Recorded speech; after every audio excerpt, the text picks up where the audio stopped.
Well, even quite big macro phenomena normally have at their root some quite important micro choices. And macro phenomenon, like in economics, for example, when you get speculative bubbles, affect the whole population, but they have at their roots often individual decisions, and then also how decisions interact with how people essentially create feedback loops between each other, so how you see what other people are doing. Now, nudge is a very fashionable theory, but anything that's fashionable sometimes has its sceptics. How are you fighting against that, against some of the people perhaps within government who are a little bit sceptical?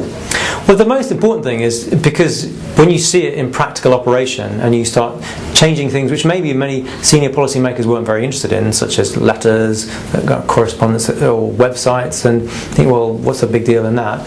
And you see you can make what look like very small insignificant changes, and you get very big impacts sometimes in terms of the numbers. So even if the effect size is small, if on tax system or around green behaviour or whatever, a difference of a few percent is valuable in terms of billions potentially. So it's when for many within the civil service they see those results and they get very interested. And they get very interested particularly in a world where you've got administration that doesn't want to do lots of new regulation or legislation, and there isn't lots of money around. So it becomes very attractive. There's a different sort of criticism on the outside sometimes, which is to do with, is it somehow not very libertarian and that you're interfering with people's individual choice?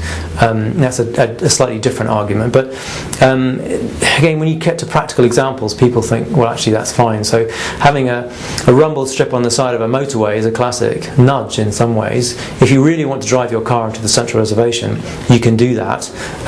But most people don't actually find some deep objection to the practical examples. So are you really sure that this is going to go beyond being sort of a book that the Prime Minister told all his cabinet ministers to read, and he gets interested in it for a few years and then loses interest? Do you think it's here to stay?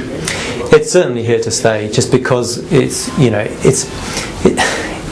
the nature of how we actually make decisions. So it's unthinkable to think that you're going to reverse. It's of course not only one book. There was Nudge, it's true, which has popularised it, but lots of work, Chialdini's work, Danny Kahneman's work. There's 50 odd years of research now behind it. I think the surprising thing is that we haven't used it more to date. That's the real puzzle.